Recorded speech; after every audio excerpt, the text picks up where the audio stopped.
Bonsoir, mesdames et messieurs. Alexandre Baudouin et William Julien qui vous souhaitent la bienvenue à cette autre édition de Sport Express. Salut, William. Salut, Alex. Ils m'ont demandé si 30 secondes, Non, mais j'avais assez... il y a eu des belles victoires sportives en fin de semaine, mais rien ne va battre ma victoire. La victoire de McDavid and Goliath contre les Erie Otters dans le pool de hockey. Non, pas J'envoie les- la photo. Oui, pas les Miami Erie Otters. Otters. Ouais, exact, J'envoie la les photo à autres. Mathieu qui va nous montrer ça en nombre. Bravo pour cette semaine. On peut tout de suite y aller avec l'émission qui, elle, sera fraîchement rafraîchissante. C'est nous deux. Oui. Une Macédoine Macédoine sportive. Bienvenue à Sport Express.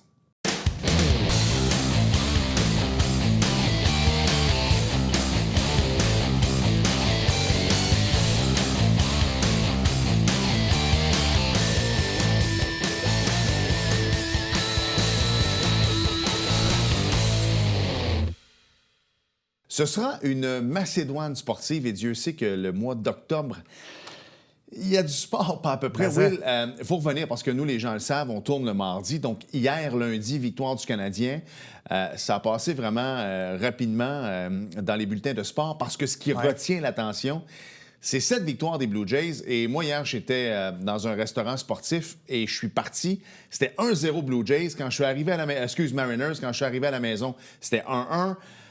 Et après ça, ils ont repris les devants. C'est devenu 3-1 Mariners. Et ce fameux circuit de George Springer. Moi, j'ai joué blessé, avec un genou blessé toute la saison. Et c'est un peu ce que je disais. Pas une grosse... j'ai eu une bonne saison offensive, mais j'aurais pu mieux frapper. Là, lui, hier, là, il m'a fait passer pour moins que rien. Là. J'aurais jamais pensé qu'il aurait pu être capable de... En tout cas... Quoi qu'il en soit, lui s'est dit, je vais avoir mal pour le restant de mes jours, je m'en fous, mais je vais la frapper. Quel circuit extraordinaire. Il n'y avait aucun doute en plus. Oui, exact. C'était un gros moment parce que là, les Mariners menaçaient, c'était 3-1.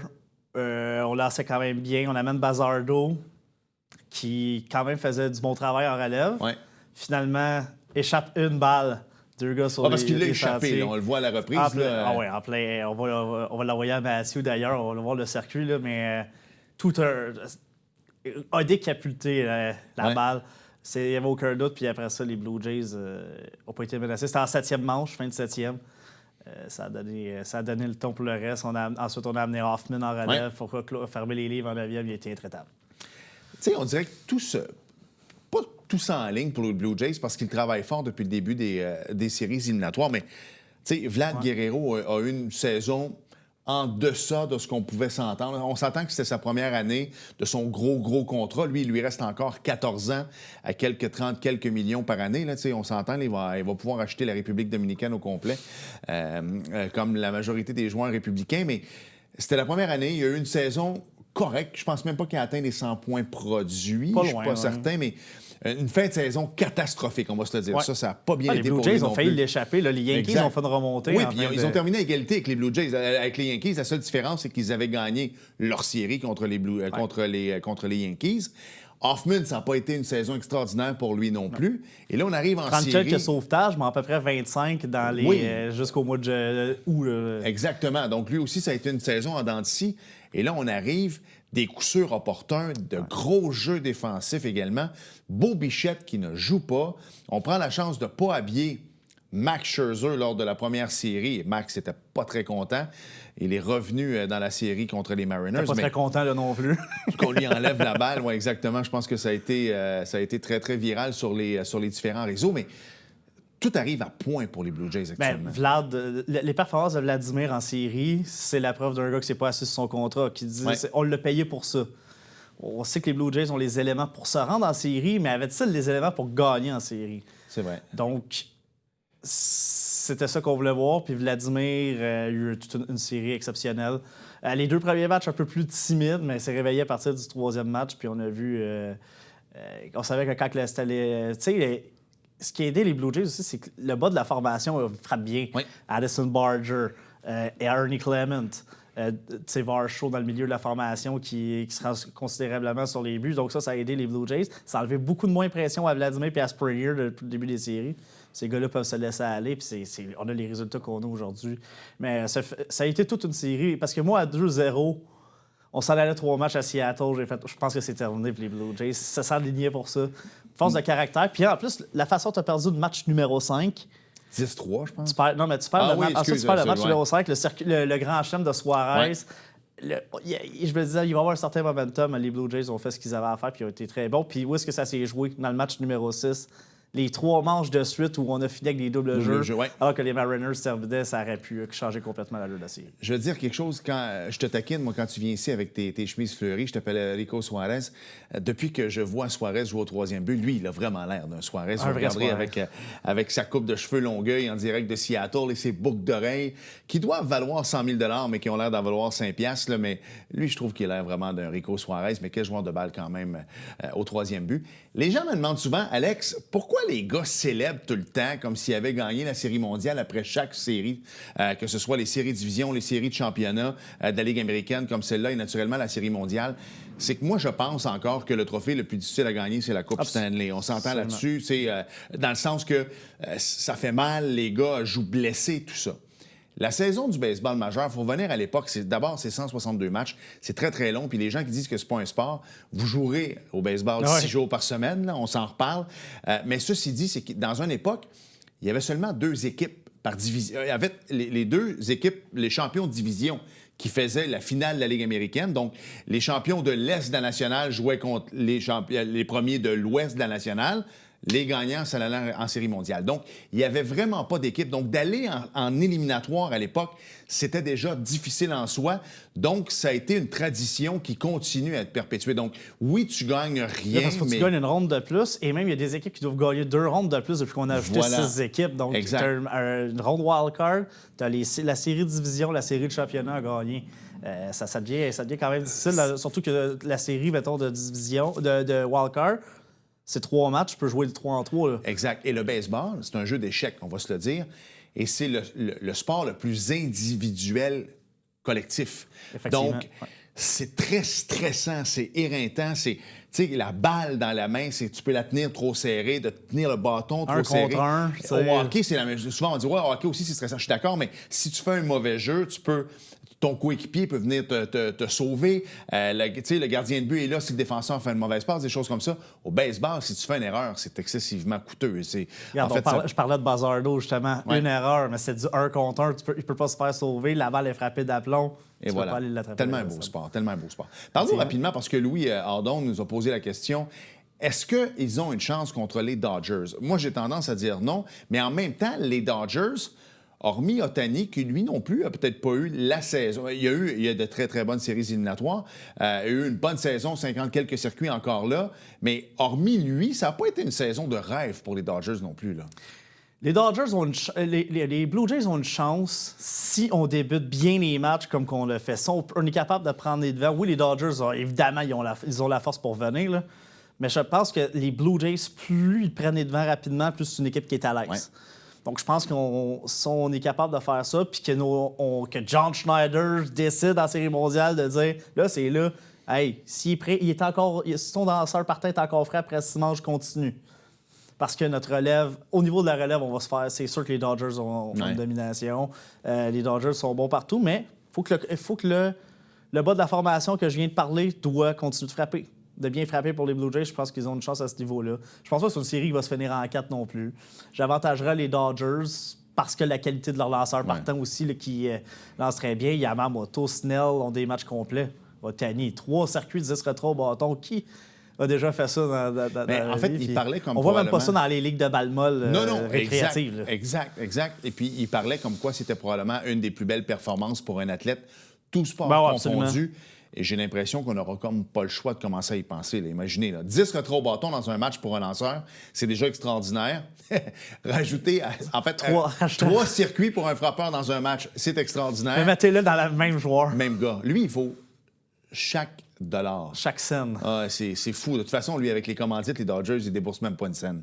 Oubliez ça, là, juste avec les commandites qui viennent du Japon. Mais ce qui va être intéressant aussi, je pense, pour les Blue Jays, c'est gagner à domicile la série. Là, on a l'avantage du terrain. La série commence à Toronto. Il va falloir frapper fort en partant. Parce que là, on en parlait hors d'onde avec Louis aussi, justement. Si on tire de l'arrière 0-2, comme qu'on l'a fait contre les Mariners, ça va être difficile. Ça va être difficile. Puis l'avantage que les Blue Jays avaient aussi, c'est que la dernière série qu'ils avaient jouée contre les Mariners à Seattle, les Blue Jays avaient gagné la série 3 contre les Mariners. Donc, c'est pour ça qu'ils sont arrivés là-bas avec peut-être un petit peu plus de confiance que d'arriver dans, on va se le dire, le Dodger Stadium. C'est pas le stade des Mariners non plus. Avant d'aller à la pause, je veux qu'on parle des Alouettes parce que c'est fait. Leur place en éliminatoire, exactement, elle est faite. Là, qu'on pensait impossible, Alex, peut devenir possible. Le premier rang dans l'Est. Est-ce que tu penses que les Tiger Cats vont l'échapper contre Ottawa? Je pense pas. Je pense pas, mais je pensais pas qu'elle allait l'échapper contre Calgary non plus il y a 2 semaines. T'as raison. Et Ottawa, s'ils ont la fin de match qu'ils ont eu contre Montréal en fin de semaine, ça peut devenir intéressant. Eux s'en vont là avec rien à perdre. Toute la pression sur les Tiger Cats. Il n'y a aucune pression sur les Alouettes en fin de semaine. De toute façon, le match va jouer vendredi soir. Donc, les Alouettes vont connaître leur sort pour le match de samedi contre Winnipeg. Qui s'en viennent à Montréal la semaine après, non? Probablement, oui. Exact. Probablement qu'on va reposer quelques joueurs et tout si on est déjà confirmé. Sinon, si les Tiger Cats sortent vendredi soir, on va gagner à Winnipeg. Les Alouettes pourraient finir quand même premier, malgré la séquence où Davis Alexander n'a pas été là. 11-0 comme partant, Alex. C'est exceptionnel ce que ce gars-là a fait. Les Alouettes, ce qu'ils sont en train de faire, 5 victoires de suite. La dernière fois qu'ils ont fait ça. Si on termine la saison, ça serait 6e victoire de suite. Pour avoir 8-9 victoires de suite, il y a 2 ans, gagner la Coupe Grey. Parlons un peu de Davis Alexander, parce qu'on le voit, c'est 2 équipes complètement différentes quand il est là, quand il n'est pas là. Moi, je trouve que c'est un carrière qui est moulé pour la Ligue canadienne de football. Il a un très bon bras, est capable de se déplacer. D'ailleurs, il se déplace trop des fois parce que c'est ce qui a fait qu'il y a eu un claquage à la jambe à 2 reprises, qui a été absent pendant plusieurs semaines. Se fait frapper solidement. Là, ils l'ont envoyé en 3e essai et court. Il a reçu un coup à la tête. Je pense pas que les Alouettes vont le refaire. Surtout pas si le match n'a pas d'enjeu samedi. En plus. Mais parle-moi un peu de ce carrière-là, parce qu'on le connaissait pas avant. L'an passé, on a tous été surpris un peu qu'on tasse Cody Fajardo pour lui. C'est quelqu'un qui était dans l'ombre. Je pense qu'au niveau NCAA, il a joué en Division 3. Mais quel corps arrière. C'est un corps arrière qu'on a trouvé. Moi, dès son premier camp d'entraînement, je sentais qu'il y avait quelque chose. Je me suis dit, si on peut le développer. Et c'est la première fois que les Alouettes font ça. Aller chercher un Américain et le développer dans l'organisation. Parce qu'il était 3e l'an passé, lui. Oui, et même, il avait quand même commencé. Il était 4e il y a 2 ans. Je pense qu'il était avant lui. Mais pas chez Patterson. Avec Caleb Evans, tu avais Dominic Davis. Excuse-moi, oui, exact. Dominic Davis faisait les faux flats du corps aussi, mais il était comme le 3e-ish. Mais on l'a développé. Ça fait 3 ans, 4 ans qu'il est dans l'organisation. Il était là en 2023 quand on a gagné la Coupe Grey comme 3e corps arrière, mais il s'est développé dans l'organisation. Les Alouettes n'ont jamais fait ça. On allait tout le temps chercher les joueurs autonomes. Dans le temps, Tracy Ham, Anthony Calvillo. Après ça, on a essayé les Troy Smith, les Darian Duran. Mais là, on est allé le chercher, ça fait longtemps, alors qu'il était jeune, il avait 23-24 ans. On l'a développé dans l'organisation. Danny Maciocia savait qu'il voulait grandir avec lui. C'est pour ça qu'on avait donné seulement 2 ans à Cody Fajardo. On l'avait re-signé 1 an, mais ça n'a rien coûté, ça t'a permis de l'échanger la dernière année de son contrat. Il a bien appris dans une équipe qui gagnait avec Jason Moss, donc connaît le système depuis 3 ans. Ça, on a bien développé, puis je pense que les Alouettes avaient la bonne recette. C'est le fun de voir que les Alouettes, avec Danny Maciocia, avec Jason Moss, on change un peu notre approche. On amène un carrière américain, on prend le temps de le développer, puis c'est un carrière, comme tu l'as dit, qui est moulé pour la Ligue canadienne, qui va connaître du succès pendant des années. Je pense qu'avec Nathan Rourke, c'est pas mal les 2 meilleurs carrières de la Ligue. Je pense que oui aussi. Puis l'avantage en laissant aller Cody Fajardo, ils ont 10 ans de différence. Donc, si on avait re-signé Fajardo, mais c'est comme si on avait fait un pas de recul de 10 ans. Avec Davis Alexander, on va être au même endroit qu'on serait avec Cody Fajardo aujourd'hui, mais dans 10 ans. Alors imaginez, puis je pense que c'est un gars qui était... Si on le signait pas à long terme, une autre équipe aurait sauté dessus. Absolument. Ça, c'est sûr et certain. Puis les surtout avec les également. performances qu'il avait fait l'an passé en remplacement de Cody, justement. Je pense que c'est... puis là, n'oubliez pas, il va y avoir 10 verges de moins à partir de dans 2 ans sur le terrain de la Ligue canadienne. Donc, encore là, des fois, au niveau du bras, ça peut l'aider, au niveau des receveurs de passe. Exact. Puis ce que j'aime, en plus, on s'en va à la pause là-dessus, c'est qu'il y a eu un temps, quand Davis Alexander n'était pas là, mais vu que c'était des corps réservistes, on y allait toujours avec les mêmes gars. Là, depuis qu'il est de retour, Rambo touche un peu plus à la balle. Mac retouche au ballon. Phil Pott. Tyler Snead, qui a une saison de 1000 verges, il faut en donc parler. là, on commence tranquillement, puis tout le monde... Ça, Tyler Snead, c'en est un autre joueur autonome américain qui n'avait aucune expérience dans les Canadiennes, qu'on est allé dénicher, qui a du talent. Donc, Danny Maciocia, c'est pas juste, d'ailleurs, le repêchage canadien ou les bons joueurs qu'on a repêchés. des Tiger Shanks, des Pierre-Olivier Lestage, des Marc-Antoine Dequoy. Ce qu'on a, avec nos Canadiens, on est allé chercher des Américains aux États-Unis qui n'avaient aucune expérience, qui sont des rouages importants. Puis en plus, des Américains qu'on a signés comme joueurs autonomes qui avaient de l'expérience avec les Canadiens. Donc, on a bâti notre équipe de ces deux façons-là, puis on a le succès. Il faut donner crédit à l'équipe de recrutement aussi, qui déniche ces talents-là aux États-Unis, parce que c'est là que ça se joue. Il faut que tu aies un bon repêchage canadien, puis il faut que tu sois capable de dénicher des talents américains et de les développer aussi. Parce que la NCAA est tellement rendue forte maintenant que ces gars-là veulent continuer à jouer Charleston professionnel. Rambo, c'est un ancien des Hurricanes de Miami qui a eu une excellente carrière quand même, qui n'a juste pas fait dans la NFL.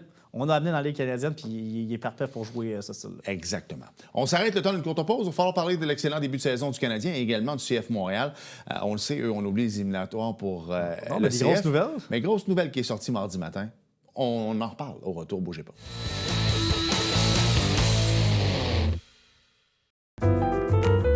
À tous les mois, écoutez Dans l'œil de Miss Ray et rencontrez des artistes et des organismes qui contribuent à la diversité culturelle de notre belle région.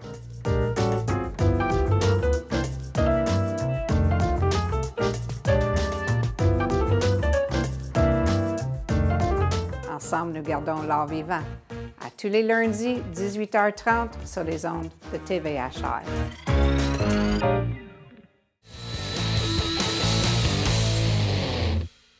Nous sommes de retour à Sport Express. Je veux qu'on parle tout de suite du CF Montréal parce que, je le répète, on enregistre le mardi matin. On est dans les bilans de saison. Exactement. Et on se demandait vraiment qu'est-ce qui était pour arriver avec Marco Donadel. Bon, finalement, vas-y. Là, non, mais confirmé, on lui a enlevé l'étiquette intérimaire. Donc, ce matin, mardi matin, donc devient l'entraîneur-chef permanent du CF Montréal. Au moins de la stabilité. C'est peut-être, tu sais, je pense qu'on avait congédié Laurent Courtois un peu trop vite l'an passé. Ouais. On a déjà parlé ici, ça, c'est une autre histoire. Là, je suis content quand même qu'on garde Donadel. Il y a quand même eu des belles choses, mais lui, il va falloir qu'il apprenne à se calmer, par contre. Oui. Parce que. Il sent chaud. Comme Olivier Brett a dit, j'ai bien aimé dans un segment au 5 à 7 il y a quelques semaines, où il a dit, je pense que la pire job dans la MLS cette année, ça a été être 4e officiel d'un match du CF Montréal, parce que Donadel criait tout le temps dans les arrêts de l'arbitre.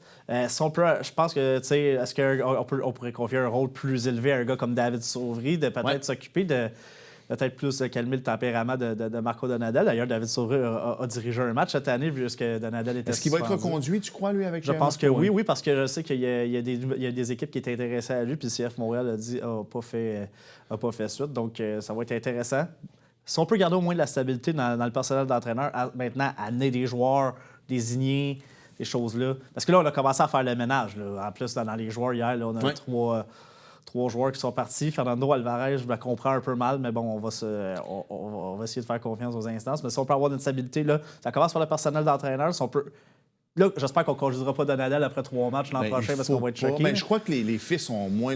On parlait de Sancho tantôt avec Donadel. Et Donadel, ce qui l'aide, c'est que c'est un gars qui a joué ici, qui est imprégné, qui semble être proche de la famille Saputo. C'est un Italien également. Je pense que ça aide. Et Marco, parce qu'on avait tendance... Moi-même, je pensais sincèrement que c'était un gars qui avait grandi à Montréal. Donc, après ça, tu te rends compte qu'il habitait en Italie, sa femme, ses enfants allaient là.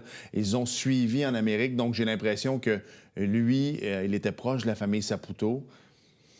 Puis, tu sais, c'est ça, exact. Puis, je pense que les fils, justement... Tu sais, ce que le Canadien de Montréal a fait, et ils l'ont très bien fait de se dire, regarde, à un moment donné, on va arrêter de faire des resets sur le fly, pardonnez-moi l'expression, mais on va recommencer à la base et ça va bien aller. Là, je pense que le CF a bien réussi avec le jeune joueur qu'ils sont allés chercher. Ivan Niemi. Exactement. Alors, je pense que si on peut partir avec lui, aller chercher d'autres bases... C'est ce qu'il faut faire. Si tu veux vendre... Moi, pour vendre, j'ai aucun problème, mais il faut que tu réinvestisses dans le club à un moment donné. Et à un moment donné, là, je sais qu'ils veulent changer peut-être le calendrier, mais Montréal, l'été, c'est une des plus belles villes au monde et les gens le savent. Les gars veulent venir jouer à Montréal. Il y a tout le temps quelque chose à Montréal l'été. Il y a toujours quelque chose à faire. Le stade Saputo, pour y avoir été à quelques occasions... Ouais. C'est le fun aussi. Je suis allé avec mes filles l'an dernier. Mes filles ont capoté. Moi, je suis allé pour le contexte. Je suis allé au match Canada-Australie il y a 2 semaines. T'es allé. L'ambiance, c'est extraordinaire. C'était incroyable. C'était une des meilleures fois. Et Jesse Marsh l'a d'ailleurs mentionné après. Il dit, ça me rappelait mes années quand j'étais l'entraîneur du CF Montréal. L'ambiance des partisans de Montréal, peu importe l'événement. Montréal, c'est une ville sportive. Peu importe ce que tu vas amener là, le monde va y aller. Et si CF Montréal veut... Pas besoin d'avoir des résultats instantanés. Les gens ont accepté la reconstruction du Canadien parce qu'elle était assumée, mais on essayait quand même d'intégrer des joueurs autour de ça. Exactement. Si CF Montréal peut dire, hey, on essaie de bâtir avec des jeunes joueurs, Ivan Niemi, justement, mais on est capable d'aller chercher des jeunes joueurs désignés qui vont grandir avec le reste de l'équipe, là, je pense que les partisans vont accepter beaucoup plus ça. Tu parles de partisans, c'est reconnu. On va parler du Canadien maintenant parce qu'il y a quelque chose qui se passe au Centre Bell actuellement, c'est électrisant et peut-être un petit peu trop. Je suis allé au match d'ouverture d'ailleurs. C'était quelque chose. Et là, je m'adresse directement aux partisans. Je vous aime, je vous adore. Je suis là régulièrement. L'entreprise pour laquelle je travaille, on a des billets de saison là-bas. Le olé, olé, olé. À 2-1 en milieu de troisième période, c'est un petit peu trop de bonheur. On jase, là. C'est festif, c'est le fun. On pourrait peut-être se trouver quelque chose d'autre. On peut continuer à applaudir. Mais le olé, olé, ça fait deux choses. D'abord, c'est trop de bonheur. Ça motive l'autre Et de club. deux, ça motive l'autre club. Donc, est-ce qu'on pourrait continuer le olé, olé avec 2 minutes à faire quand c'est 3-1? Moi, je pense que 2 minutes à faire avec une avance de 2 buts, là, c'est parfait. Et là, tu fais suer l'adversaire encore plus. Mais trop de bonheur dans le match. On se calme, s'il vous plaît. Mais c'est vrai que Montréal, Louis la trouve bien drôle, mais Montréal, c'est qui? C'est Jelly Roll qui est venu cet été à l'assaut. Et lorsqu'on s'est mis à crier le olé olé, tu vois que ça se promène partout parce qu'il a dit « Vous me faites tellement plaisir, j'avais envie de l'entendre. » Justement, au match de soccer aussi du Canada, il y a eu des olé olé. On dirait que ça l'égale Montréal. Et Montréal, c'est une des plus belles foules au monde. Parlez-en à Olivia Rodrigo qui a arrêté une tourne en plein milieu à un moment donné pour dire « J'ai jamais entendu ça. » Montréal, c'est une gig à travers le monde. Moi, j'écoute SiriusXM tout le temps. Puis à un moment donné, ils ont demandé à Taylor Swift « Pourquoi t'es pas venu à Montréal? » Elle a dit « Il y a un problème de stade, mais je le sais que c'est la plus belle foule. » Tabarouette, les gars veulent venir à Montréal. Donc, je me dis, CF Montréal l'été, là, tabarouette, venez-vous-en. Là. Les Canadiens, là, tu sais, on est... Même chose, pourquoi tu penses que les joueurs du Canadien sont restés à Montréal cet été? Ouais. Tu sais, Madame, elle débarque à Montréal en février, là. T'as juste envie de sacrer ton camp dans le premier avion, j'en conviens. Mais l'été, tu veux rester à Montréal. Nick Suzuki l'a compris, ça. Oui, et je pense que ça partie de Nick Suzuki. Tout le monde regarde le capitaine aller puis il se dit, lui, il reste ici l'été, il ne retourne pas en Ontario, aller s'entraîner. Et je pense que lui, il a soudé l'équipe comme ça. Tu sais, Suzuki, c'est pas le capitaine le plus extravagant, mais je pense qu'il prêche par l'exemple puis par ses gestes. Caulfield reste ici. Caulfield Ivan Demidov est resté ici cet été. Il est resté un petit peu plus, Hudson est resté longtemps. Un bout aussi. Exact. Ce que j'aime, Hudson Caulfield, c'est qu'ils retournent chez eux, mais ils reviennent faire un petit tour 2-3 jours. Ils repartent, ils reviennent 2-3 jours au Grand Prix. Ils s'en vont, c'est ça, exact. Ils restent dans le giron. C'est ça qui est le fun. Puis Brendan Gallagher l'a dit. C'est sûr que Marie est une Québécoise, là, mais moi, je vais passer ma vie ici après ma carrière. Fait que c'est ça qui est le fun de Montréal. C'est une belle ville. Ouais. Là, chez moi, Columbus, quand je vois les gens... Ah, pourquoi tout le monde va aller jouer aux Hurricanes? Mais c'est justement parce que Raleigh, c'est une belle ville. Les gars veulent y aller. Les gens qui disent que les joueurs autonomes ne signent pas à Montréal à cause de la ville, de la pression. Le monde ne signait pas à Montréal parce que le club était tout croche. Il n'y avait pas de vision. Là, tu as Kent Hughes, tu as Jeff Gorton, qu'on a d'ailleurs, on va en parler, qui ont signé 5 ans. Je pense que c'est une très bonne décision de la part de Jeff Molson. Des prolongations de contrat de 5 ans pour ces gars-là. Ils ont amené une culture. Le capitaine a amené une culture, on me l'a dit. Puis là, je pense que... Puis il y a plein de joueurs qui vont jouer pour Martin Saint-Louis aussi. Là. Exact. Tu sais, Dixit, un peu slapshot, mais en Floride, c'est là qu'est le moton. Dans le sens que le seul problème que je trouve avec le hockey, c'est le sport le plus tough. Les athlètes les plus tough, je pense, avec le foot, bien sûr, mais le hockey. Le hockey, les gars sont tough. Mais j'ai l'impression qu'au hockey, les grandes stars ne veulent pas avoir le spotlight sur eux autres. Feu Johnny Gaudreau aurait pu aller où il voulait. Il a décidé de signer à Columbus, Ohio. Matthew Tkachuk était dans une ville de hockey à Calgary. On oublie les 3 Coupes Stanley parce que, rappelez-vous, il y a 3 ans, quand on a fait l'échange, on n'était pas certain. Quand troisième compteur de la Ligue nationale. Mackenzie Weegar puis Huberdeau contre Matthew Tkachuk, au départ, on pensait tous que c'était Calgary qui venait de remporter l'échange. On va se le dire. Mais Tkachuk voulait aller où? Il voulait aller dans un marché américain, tranquille, pas de pression. Puis n'oubliez pas une affaire. Floride ont gagné 2 Coupes Stanley. Pas de pression encore là, matin. Là. Un coup que la pratique est terminée, il n'y a personne dans la rue. Un coup que la game est terminée, il n'y a personne dans la rue. Ils ont perdu la finale il y a 2 ans contre Vegas. Juste pour ça, le monde aurait été content en Floride. Même s'ils ne l'auraient pas gagné l'année d'après. C'est ce que je déplore du hockey, c'est que souvent, les grandes vedettes sont dans des petits marchés. Pas toutes des Sidney Crosby, maintenant. Non, exactement. sais, puis tandis qu'au baseball, tu veux signer où? Tu veux signer à New York. Au Tu football, signes à- tu vas aller jouer où? On les déteste. Et ça, c'est un Les bon Cowboys point, de Alex. Tu sais, Dallas, quand tout les le gens, monde veut tu sais, jouer quand aux les gens Cowboys. disent les Yankees, les Mets, les Dodgers s'achètent des championnats, parce que les joueurs veulent signer Ben là. oui, les joueurs veulent Ils sont signer quand là. même pas pour dire « Ah non, on ne veut pas parce qu'on va...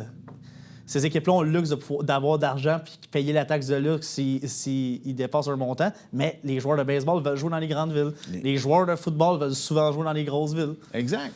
Tu sais, mais en tout cas, on va parler en conclusion des géants et de McGill parce que ça s'en vient des choses. Il va y avoir Juste des gros qu'on matchs complète sur le Canadien. Ouais. On s'en va dans l'Ouest. Plusieurs personnes disaient qu'il faudrait un 500 pour les 10 premiers matchs.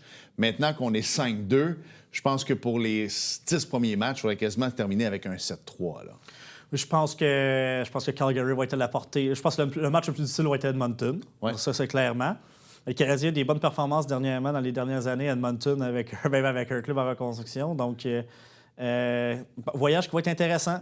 T'es presque à la maison dans l'Ouest canadien aussi. Oui, hein? mais tu es content d'avoir ce voyage-là tôt dans la saison parce que là, l'équipe va bien. Ça va te permettre de rester soudé. Ça va permettre à l'équipe de rester soudée pendant le voyage, tôt comme ça. Puis après ça, tu repars pour ton autre, le reste de ta saison. Donc ça, c'est intéressant à ce niveau-là. Lane Hudson qui joue bien depuis qu'il a signé ce fameux contrat. Alex, si on Des vient de parler 5 points en 7 matchs. vouloir rester à Montréal, 8,85 pour 8 ans, c'est un aubaine. Donc, Merci, mon Will. On s'arrête le temps d'une courte Tu pause. peux pas parler des Dolphins? C'est pour ça qu'on s'arrête. Merci. On s'arrête et au retour rapidement sur les géants et sur McGill et également NASCAR et bingo. Bougez pas.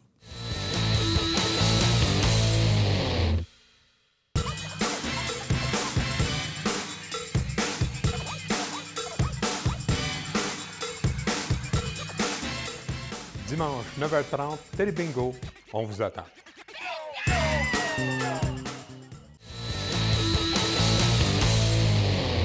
Hey Will, il y a du gros football collégial et universitaire qui s'en vient. Oui, notre chum JP Bégin et les Géants de Saint-Jean qui vont jouer un gros match pour la 5e place en fin de semaine contre le CVM, 13h au stade, allez-y. Et notre chum Soup en même temps qui sera avec Concordia à 13h. Si McGill gagne, ils vont jouer contre les Carabins en demi-finale la semaine d'après. Et ils ont battu les Carabins. Et ils ont battu, ils presque rebattu. 7-16. Et les Titans de Saint-Jean au Midget qui joueront en quart de finale vendredi soir au stade contre les Packers de Greenfield Park.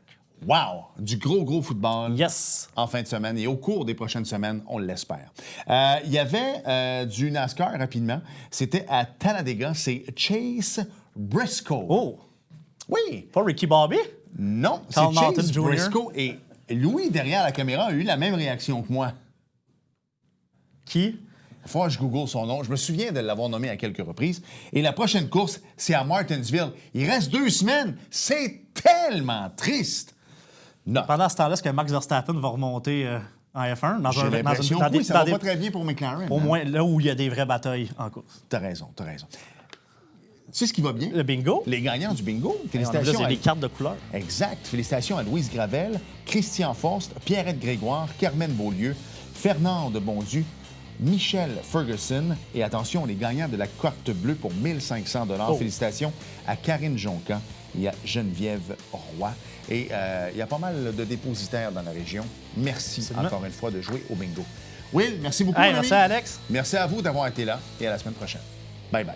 Télévision du Haut-Richelieu. Notre région, votre télévision.